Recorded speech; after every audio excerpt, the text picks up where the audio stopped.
Mesdames et messieurs, bonsoir et soyez les bienvenus pour cette nouvelle édition de votre journal de 22 heures à la une dans l'actualité. À la une dans l'actualité nationale, les étrangers en situation irrégulière doivent quitter volontairement le pays dans un délai de 1 mois. C'est ça qu'a déclaré le ministre de l'Intérieur. Toujours dans l'actualité nationale, mais hors de nos frontières, une forte délégation est au sommet, 3e sommet mondial du handicap à Berlin. Et enfin, dans l'actualité internationale, direction le Proche-Orient où l'ONU dénonce les attaques contre les humanitaires à Gaza. C'était les titres. Merci si vous nous rejoignez.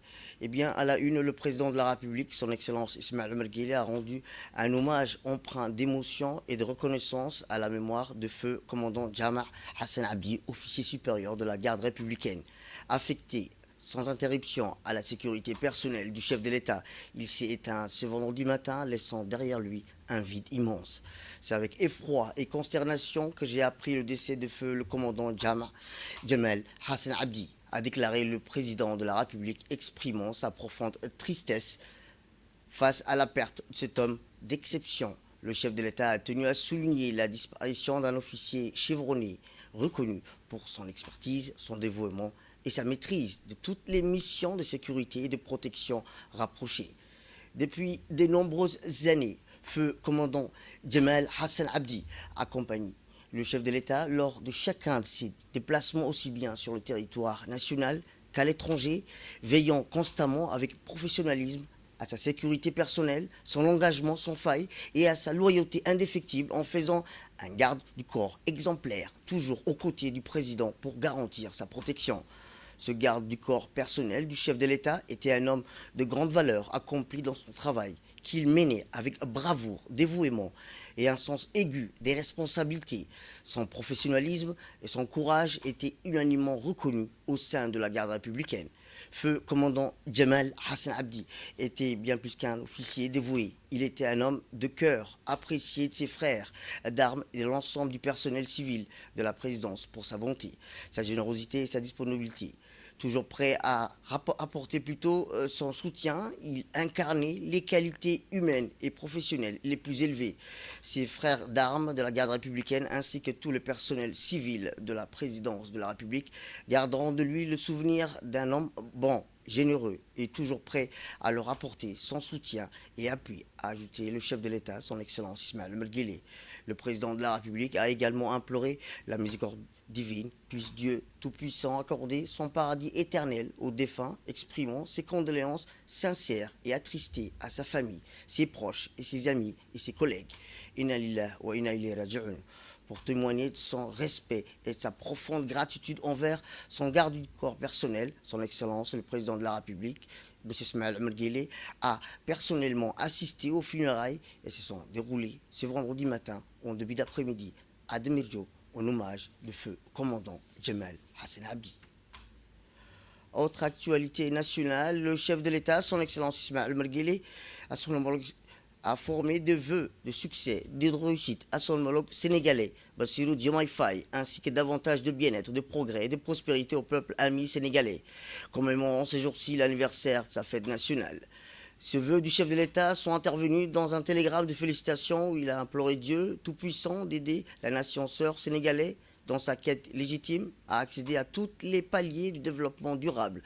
La nature privilégiée des relations d'amitié et de coopération entre nos deux pays, à l'image de l'importante communauté de valeurs qui l'ont en partage, a également écrit le président Guelleh dans le message adressé à son homologue sénégalais. Soyez sûr, monsieur le président, que nous n'aurons cesse d'œuvrer toujours à l'accroissement des liens d'échange et de solidarité entre nos deux nations, a noté le chef de l'État dans le même document, réitérant ses meilleurs vœux à l'ensemble du peuple frère sénégalais. Et je vous le dis dans le titre, dans le cadre des efforts nationaux visant à lutter contre l'immigration irrégulière et à garantir la sécurité ainsi que l'ordre public, il est demandé à tous les étrangers en situation irrégulière sur le territoire national, quelle que soit leur nationalité, de quitter volontairement et pacifiquement le pays dans un délai d'1 mois à compter d'aujourd'hui. Ainsi, telle est la déclaration du ministre de l'Intérieur que je vous propose d'écouter. Dans le cadre des efforts nationaux visant à lutter contre l'immigration irrégulière et à garantir la sécurité ainsi que l'ordre public, il est demandé à tous les étrangers en situation irrégulière sur le territoire national, quelle que soit leur nationalité, de quitter volontairement et pacifiquement le pays dans un délai d'1 mois à compter d'aujourd'hui. À l'issue de cette période, les forces de sécurité seront pleinement mobilisées pour mener des opérations de contrôle, d'interpellation et de reconduite aux frontières. Ces opérations se dérouleront avec fermeté afin d'assurer le respect des lois en vigueur et de préserver la stabilité nationale. L'exécution de ces opérations relève exclusivement des forces de sécurité nationale. Il est strictement interdit à tout citoyen ou résident de se substituer aux forces de l'ordre ou de prendre des initiatives personnelles à l'encontre des étrangers concernés. Toute tentative d'agression, d'acte de violence ou d'harcèlement à leur encontre constituera une infraction passible de poursuites judiciaires.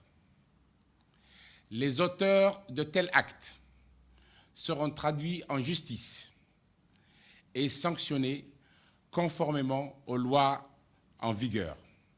L'État demeure le seul garant de l'application des procédures légales et de l'exécution des décisions prises dans ce cadre. Il est demandé à l'ensemble de la population de respecter ces mesures et de coopérer pleinement avec les autorités compétentes afin d'assurer le bon déroulement des opérations. Toute tentative d'entrave aux directives édictées exposera aux contrevenants à des sanctions. L'État réaffirme son engagement à faire respecter la loi avec fermeté, tout en garantissant l'ordre public et la sécurité de tous. Une délégation djiboutienne de haut niveau conduite par le ministre de la Santé, Dr Ahmed Roble Abdillah, et de l'ambassadeur de la République de Djibouti auprès de la République fédérale d'Allemagne, Yassine Hussein Douali, accompagne le directeur général de l'Agence nationale des personnes handicapées, le Ala Saïd Mahmoud, participant activement au 3e sommet mondial du handicap qui se tient à Berlin du 2 au 3 avril. Dès son arrivée à Berlin, la délégation djiboutienne a été chaleureusement accueillie par l'ambassadeur de la République de Djibouti auprès de la République fédérale d'Allemagne, M. Yassine Hussein Douali. Cette rencontre a permis de renforcer les liens entre l'ambassade et les acteurs institutionnels en charge du handicap, soulignant ainsi l'importance et représentation diplomatique dans la promotion des initiatives inclusives par Djibouti sur la scène internationale. Cet événement place sous le signe de rien sur nous, sans nous, et co-organisé par la République fédérale d'Allemagne et du Royaume hachimite de Jordanie, en partenariat avec l'Alliance internationale du handicap. La présence de hautes personnalités, notamment Sa Majesté le roi Abdallah II de Jordanie, le chancelier allemand, le président de l'Alliance internationale du handicap, ainsi que la vice-secrétaire générale des Nations Unies, ont marqué le lancement du sommet, soulignant l'importance accordée à cette cause au plus haut niveau. Lancé en 2017, le sommet mondial du handicap est un rendez-vous international majeur pour la promotion des droits des personnes handicapées. Cette première édition s'est tenue à Londres en 2018, suivie d'une édition virtuelle en 2022 en raison de la pandémie du Covid-19. Cette 3e édition à Berlin marque une nouvelle étape dans l'engagement mondial en faveur de l'inclusion. Cet événement d'envergure internationale a réuni des représentants gouvernementaux, des organisations de la société civile, des acteurs engagés dans la promotion des droits des personnes en situation de handicap. Il constitue une plateforme essentielle pour échanger sur les meilleures pratiques afin de renforcer la coopération internationale et promouvoir des politiques inclusives. et de notre magazine ce soir. La réforme du versement des pensions des retraités marque une avancée majeure dans le système de protection sociale à Djibouti. C'est un magazine de la rédaction.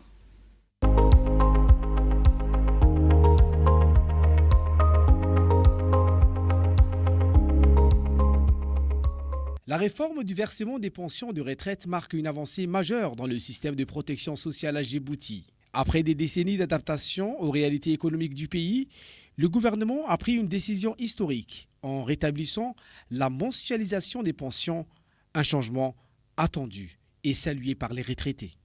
Depuis l'indépendance en 1977, le versement des pensions de retraite a suivi l'évolution économique du pays. De 1976 à 1992, les pensions étaient versées mensuellement. Cependant, en raison des contraintes financières, le paiement est devenu trimestriel à partir des années 92, compliquant la gestion du budget des retraités. Aujourd'hui, avec une situation économique stabilisée, le gouvernement, sous l'impulsion du chef de l'État, Ismaël Marguelé, a rétabli la mensualisation des pensions. Adoptée lors de la 3e séance du Conseil des ministres, puis validée par l'Assemblée nationale à travers des lois, cette réforme modifie le fonctionnement de l'Office de protection sociale et de la Caisse nationale des retraités afin d'assurer un versement plus régulier et efficace des pensions. Pour rappel, lors de la première séance publique de la première session ordinaire de la 9e législature, les modifications de l'article 81 et 76 des lois relatives à la Caisse nationale des retraités et au régime général des travailleurs salariés, un débat entre les représentants du peuple et les membres du gouvernement a eu lieu. Le ministre du Travail, de la Formalisation et de la Protection sociale, M. Omar Abdi Saïd, s'est réjoui du vote à l'unanimité fait à l'Assemblée nationale. Pour sa part, le directeur général par intérim de la CNSS, M. Abdelkader Dini, est revenu sur l'historique de ces réformes et leur impact sur les retraités. Il faut dire que les pensions de retraite gérées par le régime général des retraites a été créé le 31 décembre 1975 et a pris effet à partir du 1er janvier 1976. À l'époque, au commencement, les paiements des pensions étaient mensuels. À partir de 1992, les pensions ont été trimestrialisées parce qu'à l'époque, le régime qu'on avait instauré était un régime très généreux et il fallait les paiements des pensions ont commencé déjà dès le 1er janvier 1976, dès l'instauration du régime.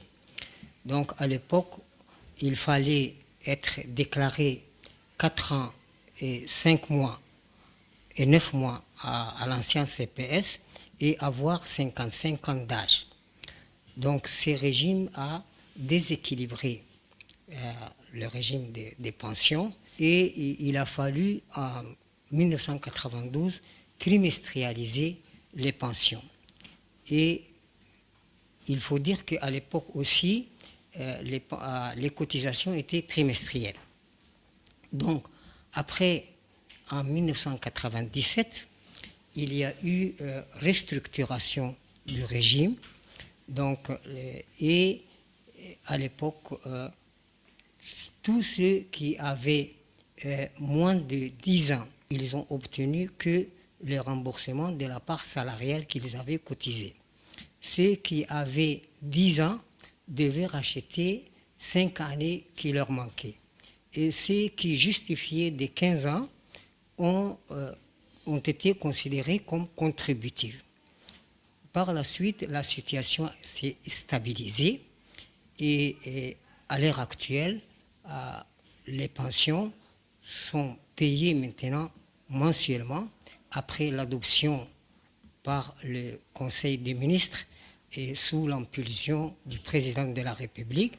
La CNSS s'est attelée aussi à sa tâche et à l'heure où je vous parle, les pensions de janvier et février sont déjà payées et celui du mois de mars est en cours de paiement. Pilotée par le ministère du Travail et la Caisse nationale de la Sécurité sociale, la CNSS, la réforme a nécessité une adaptation des mécanismes de paiement pour garantir une transition fluide Grâce à une gestion optimisée, le versement des pensions est désormais plus structuré et efficace. Le conseiller technique principal du ministre du Travail, M. Khadir Omar Khalilé, est également revenu sur cette réforme. Le président de la République, Hadji Ismaïl Omar Guelleh, a toujours placé la protection sociale au cœur de son programme de gouvernance. C'est dans cette optique et à l'initiative du président de la République que la réforme de mensualisation des pensions de retraite a été mise en place, visant à améliorer les conditions de vie des retraités. Auparavant, les pensions de retraite se versaient d'une manière trimestrielle, c'est-à-dire une fois tous les 3 mois, ce qui pourrait entraîner des difficultés financières à de nombreux retraités. En instaurant un paiement mensuel, cette initiative répond à plusieurs objectifs. Tout d'abord, à assurer la régularité des revenus et permettre aux retraités de mieux gérer leurs dépenses courantes. Ensuite, améliorer les conditions de vie des retraités en évitant les longues périodes sans revenus qui pourraient entraîner des difficultés à subvenir aux besoins essentiels. Et enfin, à soutenir le pouvoir d'achat. Cette réforme marque une avancée majeure pour la protection sociale en République de Djibouti. Elle reflète la volonté et l'engagement du président de la République à offrir une meilleure vie aux retraités et garantir une retraite digne. Malgré les défis rencontrés grâce aux efforts du ministère du Travail, sous la conduite du ministre M. Omar Abdi Saïd, cette réforme de mensualisation de la retraite a pu être concrétisée avec des solutions adaptées aux réalités locales. L'adhésion unanime des députés lors des votes, y compris ceux de l'opposition, lors des votes de cette loi à l'Assemblée nationale, témoigne de son caractère fondamental et son importance autant que cause d'intérêt général. Cette réforme marque un tournant essentiel dans la vie des retraités djiboutiens et témoigne de la volonté du gouvernement de bâtir un système de protection sociale plus inclusif et plus solidaire. La mensualisation des pensions s'inscrit dans une dynamique plus large de modernisation du système de protection sociale initiée par le président Guelleh. En effet, elle reflète une volonté politique forte, accompagner les retraités de manière adaptée aux exigences contemporaines. Cette avancée majeure renforce la dignité des retraités et contribue à bâtir une société équitable, plus juste et inclusive. Autre actualité nationale, les éléments de la brigade des stupéfiants de la police nationale ont réalisé une saisie majeure de produits stupéfiants dans le cadre d'une opération de lutte contre le trafic de drogue. L'intervention qui a eu lieu dans le quartier 2 où se trouve, d'après des informations reçues au préalable, un important réseau de trafiquants qui alimentait plusieurs secteurs, dont le principal secteur étant celui de la ville 13. Aussi interpellés, les mises en cause ont dévoilé leur stock et les lieux où dissimulaient leurs marchandises. Une chambre louée aux errants, ce qui a permis de mettre la main sur environ 80 kg de cannabis représentant une valeur estimée à 5 millions de francs djibout. Cette saisie a été rendue possible grâce à une enquête plusieurs semaines menée par les éléments de la brigade des stupéfiants, aboutissant à l'interpellation de 2 individus connus du service pour trafic des stupéfiants, et a également été saisi un autre type de produit stupéfiant appelé aussi shit éthiopien. Les 2 hommes ont été présentés devant la justice. Cette opération marque une avancée significative dans la lutte contre les réseaux de trafic de stupéfiants qui sévissent dans la capitale et souligne l'engagement des éléments de la brigade de stupéfiants de lutter contre et sans relâche contre ces fléaux qui portent atteinte à la santé de notre population. Direction le sud du pays où le parti RPP a récemment organisé une cérémonie de remise des kits de naissance et des vêtements pour enfants à la maternité de l'hôpital régional d'Ali Sébié. Cette initiative qui témoigne de l'engagement continu du parti pour le bien-être de la famille a réuni plusieurs figures importantes de la région. La cérémonie a été marquée par la présence du président du conseil régional, Chemak Hassan Ali, de la députée Filsena Abdillahi, ainsi que de Mohamed Sougued, membre du comité exécutif du parti RPP. Le président du conseil régional a exprimé sa fierté à une telle initiative qui soutient les familles en offrant un accueil des plus chaleureux et solidaires aux nouveau-nés. Ces gestes symboliques sont des marques de notre engagement, continuent à apporter du soutien aux citoyens, notamment aux mamans et aux enfants qui ont besoin de leurs premiers instants de vie. De son côté, la députée Faisal Abdillahi a souligné l'importance de la solidarité, salué l'action du parti RPP. M. Sougued a rappelé que cette action s'inscrit dans une série d'initiatives du parti RPP visant à améliorer les conditions de vie des populations les plus vulnérables. Cette distribution de kits de naissance et de vêtements aux nouveau-nés est une nouvelle étape dans l'engagement du parti RPP pour le développement social et humain des citoyens avec une attention particulière pour les familles. À travers cette action, le parti RPP continue d'incarner ses valeurs de proximité, de solidarité et de bienveillance envers les citoyens. On reste toujours dans le sud du pays où un cambriolage a été commis à la station Rubis d'Ali Sebier. Alertée immédiatement, la police du détachement d'Ali Sebier a fait preuve d'une réactivité exemplaire, intervenant rapidement pour sécuriser les lieux.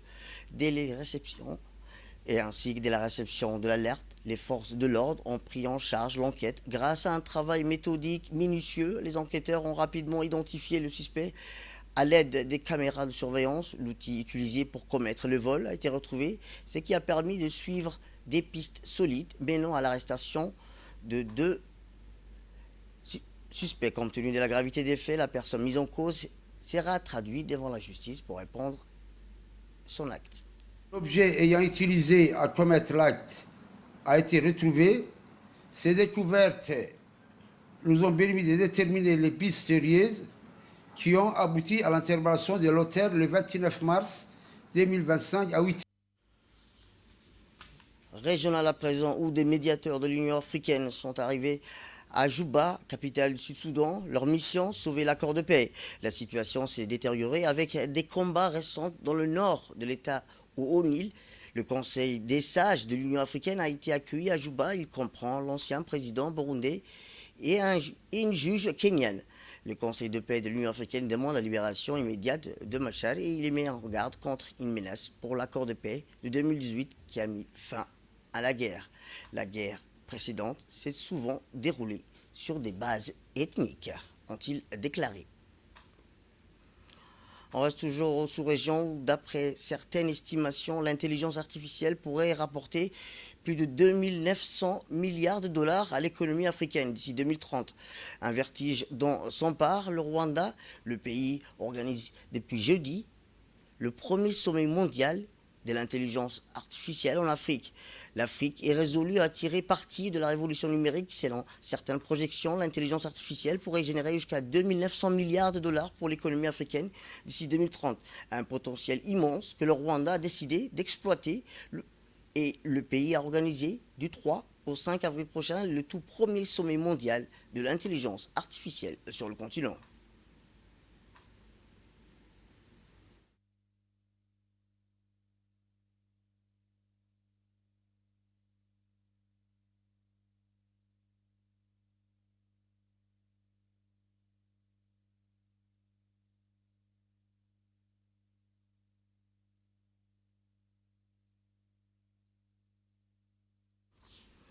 Et dans l'actualité internationale, 2 hauts responsables des Nations Unies ont tiré la sonnette d'alarme mercredi lors de la réunion du Conseil de sécurité sur une hausse préoccupante des attaques meurtrières contre le personnel humanitaire. Les travailleurs humanitaires sont tués dans des proportions sans précédent selon les données disponibles. 2024 a été le pire année jamais enregistrée avec 367 victimes dans 20 pays. Cela représente près de 100 décès de plus par rapport à 2023 qui avait déjà connu une augmentation significative, a déclaré M. Joey Musia, secrétaire adjoint aux affaires humanitaires. Cette réunion survient peu après la découverte tragique des corps de 15 secouristes ensevelis près de Rafah, au sud de Gaza. Ces victimes faisaient partie du Croissant Rouge palestinien de la défense civile de Gaza. Et enfin, dans l'actualité internationale, face à l'escalade tarifaire de Washington, l'Union européenne brandit une stratégie à 3 volets pour défendre ses intérêts. C'est ainsi que l'Union européenne ne cherche pas à l'affrontement, mais elle se tient prête à répondre. C'est ça qu'a déclaré Ursula von der Leyen, qui a mis en garde mardi contre l'imposition des nouveaux droits de douane par les États-Unis, affirmant que l'Union européenne avait les moyens de réagir avec fermeté si la situation l'exigeait. C'est tout pour cette édition. Merci à vous de nous avoir suivis. Restez avec nous pour la suite de notre programme télévisé. Le programme continue sur Télé Djibouti. Restez avec nous.